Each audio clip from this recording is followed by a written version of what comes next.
Nah, di foto ayo sok. Ayo.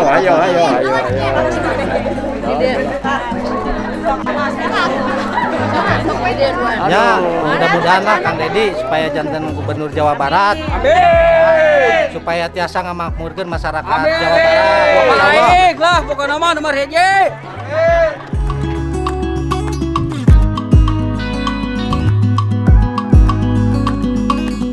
Semoga Allah selalu membimbingmu dan biarlah angin menuntun langkahmu.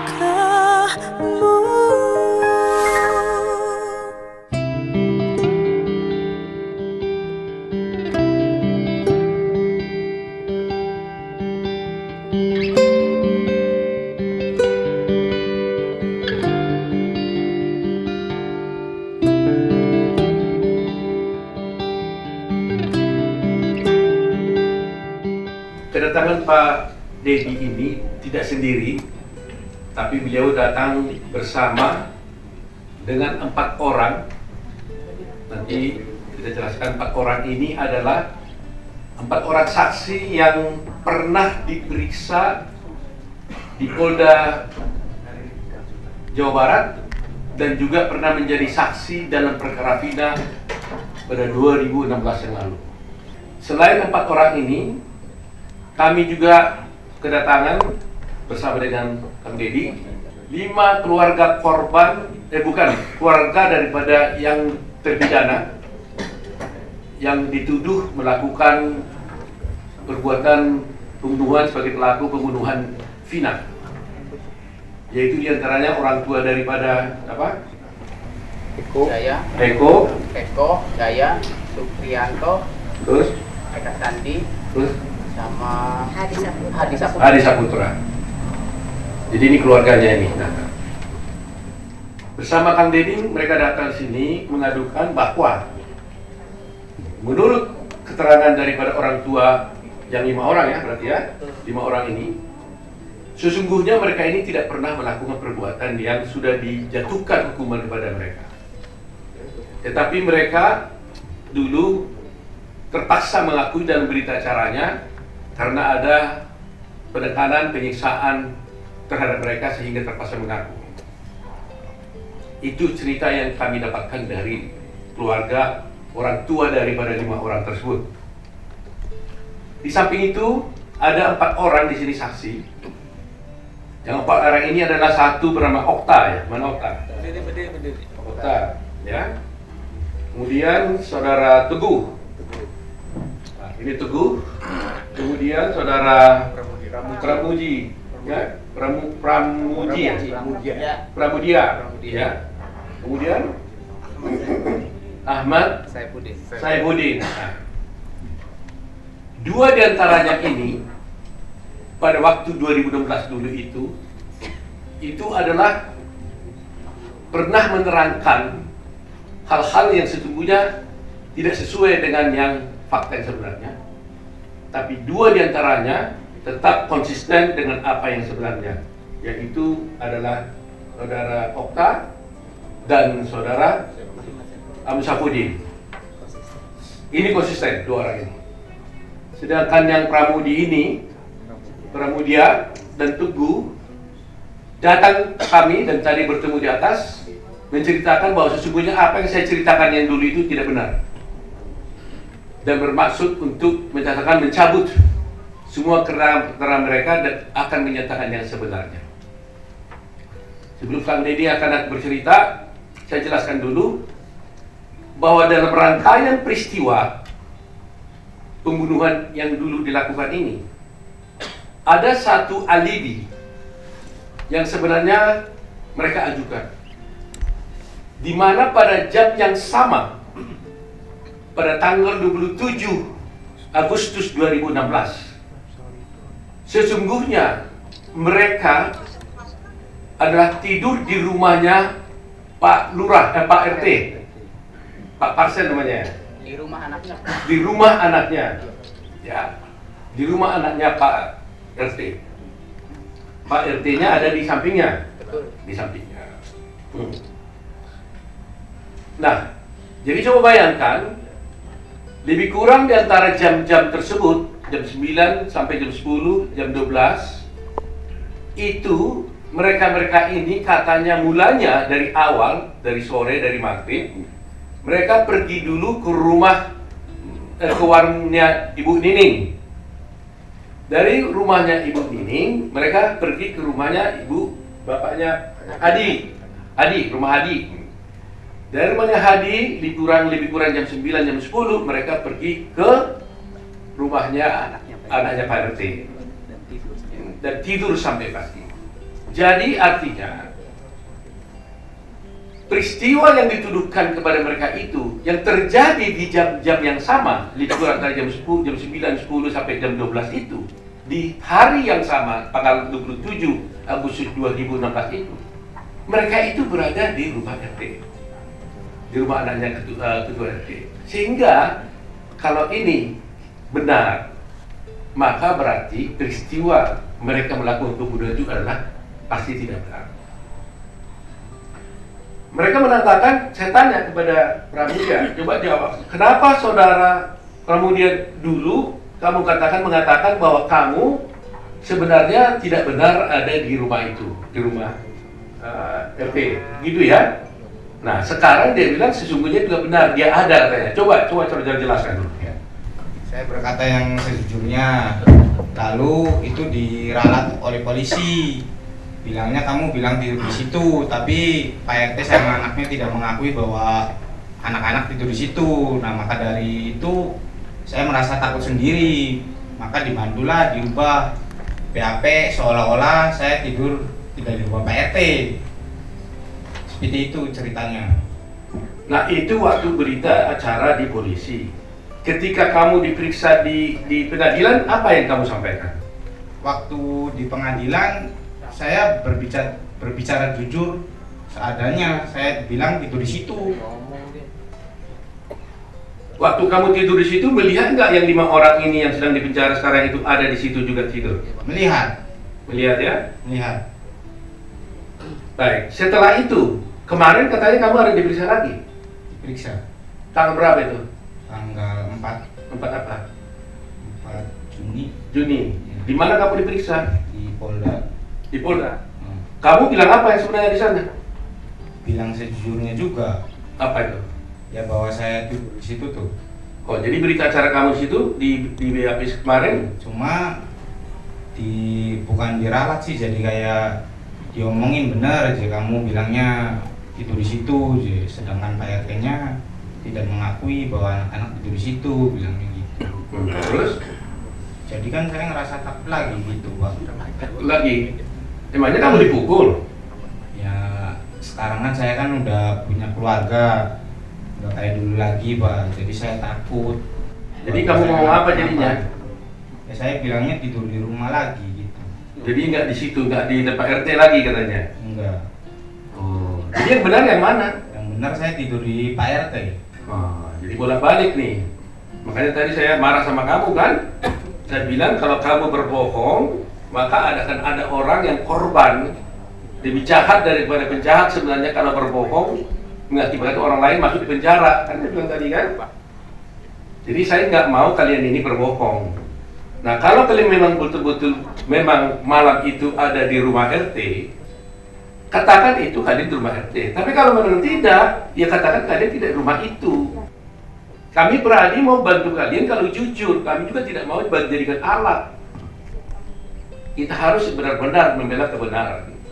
Kang Deddy ini sudah begitu capek, mengeluarkan air mata, mengeluarkan biaya, waktu dan tenaga untuk bisa mengungkap kasus ini. Terima kasih nih Kang Deddy, luar biasa nih Kang Deddy.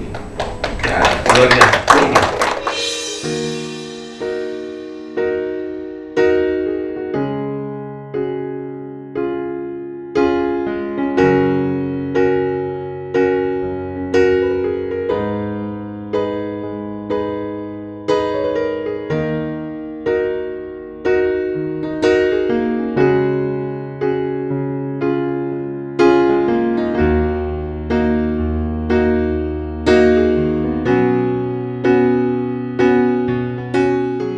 Merasa tersentuh sekali Sebenarnya ini tugas pengacara sebenarnya itu.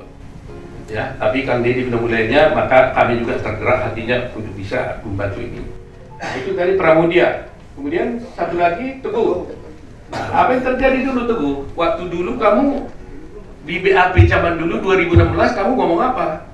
Pertama awal sesuai yang ada di kejadian di situ. Cuman di apa Teguh nerangin yang sebenarnya malah nanti kamu akan terlibat gitu. Jadi seolah-olah Teguh tuh tidak tidur di rumah Pak RT, padahal mah tidur di rumah Pak RT. Jadi waktu itu di BAP seperti itu. Nah, waktu di pengadilan tahun 2016 dulu, kamu ngomongnya gimana tentang Kalau saya ingat Teguh yang ngomong kayak gitu, terus ada apa waktu itu agak dikat gitu. waktu itu kamu mau ngapa gimana? Mau bilang apa waktu itu? Ya yang sejujurnya Teguh. Yang sejujurnya itu apa? Ya apa yang kumpul di rumah Bu Nining, terus di rumah Hadi, terus tidur ke rumah Pak RT. Artinya kamu tidur di rumah Pak RT pada tanggal 27 Agustus. Iya. Jam berapa lebih kurang? Kalau nggak salah sekitar jam 10 tidur di rumah Pak RT. Seperti waktu di rumah Pak RT kamu melihat nggak 5 orang terdakwa ini? Ada. Ada di situ. Iya. Siapa aja yang ada di situ? Eka, Jaya, Hadi, Supri, Eko. Eko. Iya. Saya mau tanya satu hal paling penting ini ya. Anak Pak RT ada di situ nggak? Ada. Tidur di situ? Iya. Ditangkap nggak waktu itu dia? Kurang tahu tuh. Kurang tahu. Kalau kata temen mah katanya sempat dibawa, Terus dikeluarin lagi. dikeluarin lagi. Anak RT ini jadi saksi nggak di pengadilan? Jadi Jadi anaknya kalau nggak salah mah sama Teguh waktu itu tuh. Anaknya juga ada? Iya. Jadi saksi di situ, ingat? Iya. Pasti ingat atau enggak? Nah, kalau gini-gini, kalau nggak pasti, jangan bilang pasti. Kalau nggak ingat, bilang nggak ingat. Jangan coba-coba menjawab yang tidak Anda tidak ingat. Anaknya, bapaknya ada? Pasti? Bapaknya ada. Adanya. Anaknya? Lupa sih waktu itu.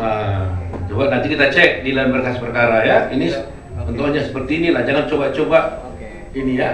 Nah, sekarang saya mau tanya, kalian kan bilang bahwa kalian tidur di rumah Pak RT. Pak RT-nya tahu nggak kalian di rumah Pak RT? Di rumah anaknya tuh? Tidak tahu. Hah? Tidak tahu Pak RT-nya. Kalau anak-anak tidur di situ. Tidak tahu? Artinya tidak ada di situ? Iya. Tidak tahu? Mungkin dia di rumah sebelahnya. Di rumah sebelahnya? Iya. Soalnya rumahnya kan dekat-dekatan tuh, sebelah-sebelahan. Karena menurut berita acara, mungkin Pak Dedi bisa jelasin, Pak RT ngomong apa Pak Dedi ya? Jadi Pak RT itu tidak mengakui kamu dan teman-temannya itu tidur di rumah anaknya. Iya. Itu berita acaranya begitu Pak RT. Iya. Padahal tidur di situ. Nah, ini peristiwa hukum yang akan luar biasa. Pak RT tidak mengakui mereka ini tidur di rumah. Ya, jadi Pak RT ini tidak mengakui mereka ini tidur di rumah Pak RT. Sementara mereka ini mengakui bahwa mereka tidur di rumah Pak RT pada waktu yang sama bersama-sama dengan 5 orang terpidana yang sekarang di dalam penjara. Ini isu sentralnya di situ. Dan 5 orang terpidana yang ada sekarang ini juga mengatakan mereka tidur di rumah Pak RT. Artinya ada 9 orang yang mengatakan mengaku tidur di rumah Pak RT. Tapi hanya 1 Pak RT mengatakan tidak tidur di rumah Pak RT. Dan anehnya anak Pak RT ikut tidur bersama mereka. Tapi cerita tentang anak Pak RT ini sendiri kami tidak tahu. Kenapa dia tidak ikut menjadi terdakwa di sini? Karena menurut mereka sebelum ke rumah Pak RT, mereka itu sama-sama pergi ke warung Ibu Nining, kemudian kembali ke rumah Hadi bersama-sama dengan anak Pak RT, dan kemudian tidur di rumah Pak RT. Pertanyaannya, kenapa anak Pak RT ini tidak ikut? Atau karena memang dia tidak berbuat, atau memang tidak ada peristiwa atau apa, itu nanti menjadi bahan dari tim lawyer untuk mengusutnya. Nah sekarang ada 5, jadi kita tanya dulu, Okta gimana? Okta? Tadi udah ya? Nah coba, kamu juga tidur rumah Pak RT ya? Iya tidur Pak. Dan rumah anaknya? Iya. Kamu juga melihat semua peristiwa itu, bahwa melihat bahwa 5 terpidana yang sekarang di penjara itu ada bersama kalian? Ada. Ada ya? Termasuk anak Pak RT? Ada termasuk. Nah, jadi sebenarnya Peggy ada di situ kan? Tidak ada. Peggy tidak ada? Tidak ada. Mau dia, Peggy ada waktu itu kalian tidur bersama? Tidak ada. Kenal nggak dengan Peggy? Nggak kenal. Okta kenal nggak? Kenal karena satu daerah. Kenal, tapi waktu itu dia nggak ada tidur bersama kalian? Teguh kenal dengan Peggy? Kenal. Oke. Kenal? Cuman waktu SD aja. Tapi waktu tidur malam itu, Peggy ada? Nggak ada. Nggak ada. Kalau Udin? Kenal. Kenal. Kenal. Malam itu ada Peggy? Nggak ada. Nggak ada juga? Nah ini juga nggak ada juga nih. Jadi memang kita menjadi sedih juga ya, apa yang terjadi sebenarnya. Kami belum bisa menyimpulkan apa yang terjadi, tapi dari cerita-cerita ini kan menjadi berbeda semua. Tapi harus ingat loh ya, bersaksi palsu bisa dihukum loh. Sama dengannya kalau terbukti nanti Pak RT-nya palsu, bisa juga dilaporkan juga saksi palsu. Nah siapa di antara kalian ini bersaksi palsu nih? Kalian yang bersaksi palsu atau Pak RT bersaksi palsu? Kan begitu jadi pertanyaannya kan? Ada 9 mengatakan kalian tidur di situ, Pak RT mengatakan tidur di situ. Siapa yang bersaksi palsu jadinya? Ini masalah hukum yang serius. Itu fase pertama. Sekarang yang kedua mengenai terdakwa 5 orang yang ada di penjara sekarang. Ibu dari siapa? Kakaknya Supriyanto. Kakak. Ibu kakaknya Kakaknya Supriyanto. di dalam penjara sekarang. Iya. Yang dituduh juga pembunuh di situ. Iya. Nah cerita yang ibu tahu bagaimana? Sama Pak. Dia juga nyertain bahwa dia di warung Ibu Nining ke rumah Hadi, terus tidur di rumah anaknya Pak RT. Pada waktu tanggal itu? Iya. Betul begitu Ibu ya? Betul. Ibu tahu itu dari mana? Dari waktu jenguk anak Waktu jenguk anak di penjara? di Polda, iya. Di Polda. Dia ngomong begitu? Iya. Dia mengaku nggak pembunuh? Enggak. Nggak pernah. Tapi waktu itu ada berita acara ngaku tuh gimana? Kata dia? Katanya dipukulin, disiksa Pak. Telinganya dimasukin putung rokok sampai terluka Pak. Masya Allah, sampai dipukulin muka aja bonyok semua Pak. Gitu waktu itu? Iya, anak cerita. Anak cerita ya? Iya. Ada foto-fotonya itu ya? Ada. Ada foto-fotonya. Ibunya siapa tadi? Kakaknya Supriyanto. Kakaknya Supriyanto. Ibu siapa? Berdiri dulu. Hah? Ibunya Haji Saputra. Ibunya Haji Saputra? Iya. Gimana ibu ceritanya waktu itu? Ya anak-anak tuh nggak melakuin Pak. Dari mana tahu nggak melakukan? Itu anaknya waktu itu betul-betul sama dengan ke rumah ke warung Bu Nining kan? Iya, kumpul di Bu Nining, Heeh. terus ke Hadi, Terus? ke rumahnya Pak Pasren, RT. Oh, Ya, gitu. itu ibu dapat ceritanya dari siapa? Ya saya sendiri. Ya artinya yang bercerita sama ibu itu siapa? Anaknya ibu atau siapa? Iya, si Hadi. Hadinya ngomong gitu. Ibu sendiri yakin nggak bahwa anaknya nggak bersalah? Ya yakin Pak, anak saya tuh mau nikah Pak. Hah? Mau nikah 2 minggu lagi. Oh gitu ya.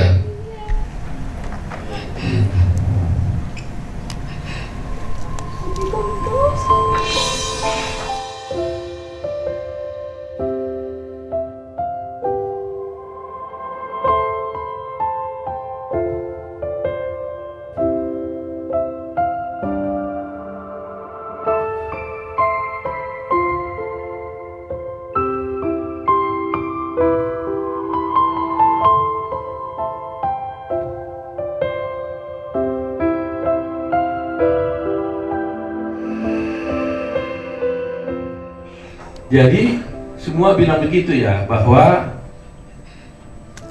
sesungguhnya mereka ada di tidur rumah Pak RT pada tanggal 7. Baik Bu ya, baik. Jadi sekarang ini ibu siapa? Ibunya Eka Sandi. Ibunya Eka.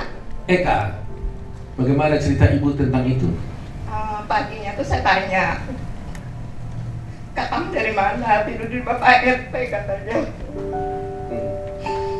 Udah gitu aja. Tanggal berapa itu katanya?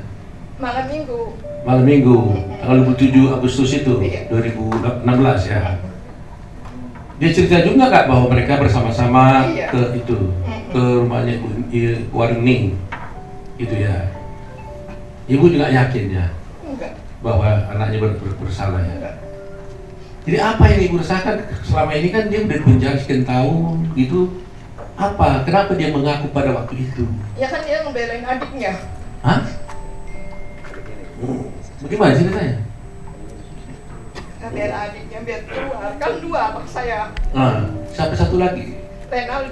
Renaldi. Terus? Dia bisa keluar karena dia nggak ngaku terus. Jadi gimana katanya? Supaya Renaldi tidak ikut keluar, terus? Kakaknya tuh mengakui. Tapi itu tuh apa sih? Baik. Petunjuknya Jaya. Petunjuknya apa sih?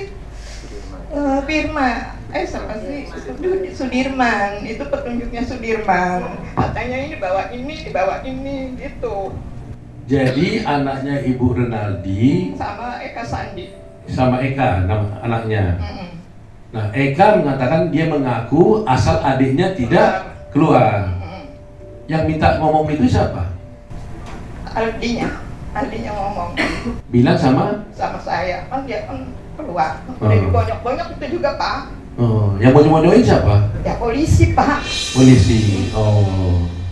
Jadi polisi bilang sama si Eka, kamu harus ngaku gitu. Supaya nanti kalau kamu ngaku, adiknya gimana? Ekanya ngomong adiknya, Mic-nya Bu. kamu itu harus keluar karena kamu tuh nggak salah, nggak pernah nongkrong. Dia mah di rumah aja, Pak. Kalau Eka sih ya kumpul-kumpul. Ya maksud saya kan belain adiknya, dia adiknya supaya keluar, Iya. Ekanya harus ngaku gitu. Iya. Begitu Iya, nggak? iya betul. Yang suruh harus ngaku itu siapa? Kata Sudirman kan Eka ini bawa ini, Iya. bawa ini. Iya. Jadi ya udah saya aja yang jadi korban gitu, Oh. Pak. Gitu. Cukup gitu Iya. aja. Untuk nyamatin adiknya. Baik. Sekarang ini ibu siapa nih? Ibunya Eka. Ibunya Eka, Pak. Nah, gimana ibu tahu? Sama kayak gitu, Pak. Sama.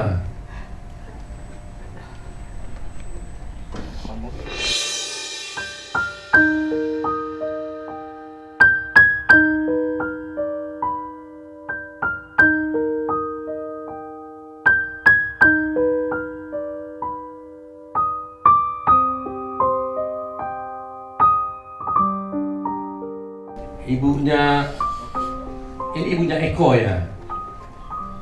Sekarang Eko umur berapa sekarang, Bu? 35, Pak. 35. Waktu itu memang ibu yakin dan tahu bahwa dia tidur di rumah Pak RT malam itu ya. Ya anaknya paling nurut, Pak. Suka mandi di rumah, nimbang-nimbang apa mandi saya di pasar. Gitu. Dia jarang main, kalau main jam 8 saya cari, saya tuntun pulang. Gitu Dia ya. kayak ini anakku. Iya. Dan ini kayak gini kita trauma Pak, sampai sakit dan sekarang.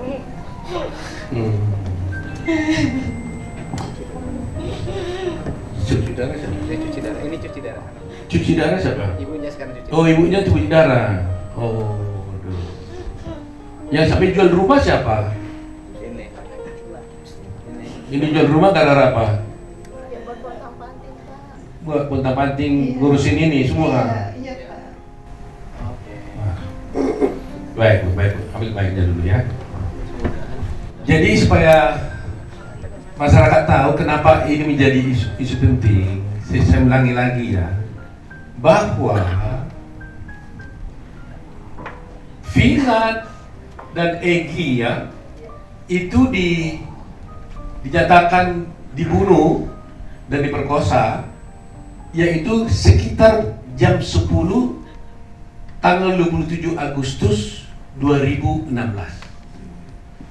oleh 8 orang terdakwa yang ada sekarang di penjara. 1, Saka sudah bebas karena tidak dihukum seumur hidup. 5 masih ada di sana, ya. 7 masih ada di sana. Nah, padahal menurut mereka ini kelima dakwa itu yang diwakili sekarang 5 termasuk Saka, ya, jadi 6 berarti ya. Satu lagi kita belum ketemu ya.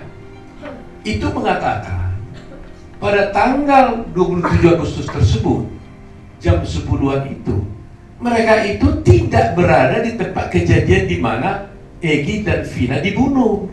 Mereka ada tidur bersama-sama. Berarti 9 orang tadi itu bersama-sama di rumah anaknya Pak RT.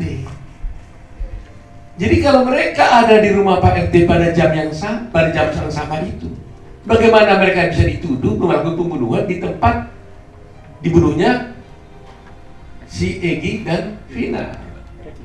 Egy ya. Sehingga timbul pertanyaan, sebenarnya ada pembunuhan nggak? Kan gitu. Itu. Nah, kedua yang sudah saya jelaskan kemarin, berjelas lagi. Yang didakwa di dalam perkara ini ada 11 orang. 11 orang. Didakwa secara bersama-sama melakukan tindak pidana pembunuhan dan perkosaan. Dari 11 ini, 8 sudah diadili. 3 dinyatakan buron. Kemudian terakhir ditangkap 1 yaitu namanya Peggy. Kemudian 2 orang lagi yang dinyatakan buron ini tiba-tiba dinyatakan diralat, itu adalah fiktif, artinya tidak ada. Padahal dalam dakwaan jaksa dikatakan yaitu Andi dan Andi dan Dani yang kemudian oleh jaksa oleh polisi dinyatakan itu fiktif. Andi dan Dani ini dikatakan fiktif. Itu di dalam dakwaan disebutkan bahwa Dani dan Andi inilah yang membawa korban Vina dan si Egy ke flyover dengan naik sepeda motor diapit katanya. Mungkin kalau dibilang diapit itu dibonceng diapit ke flyover sehingga terkesan matinya itu gara-gara kecelakaan. Itu dakwaan jaksa dan di situ juga putusan hakim. Nah, kalau polisi mengatakan Andi dan Dani itu fiktif, berarti ceritanya itu kan jadi aneh. Pertanyaannya, siapa yang membawa Vina dan Egy ini ke flyover? Apa bisa mereka itu ada jalan lagi kalau sudah mati? Siapa yang bawa? Ini aneh nih cerita ini. Jadi artinya berarti isi dakwaan itu fiktif dong. Karena Dani dan Andi sesungguhnya tidak ada. Padahal di dalam dakwaan disebut ada.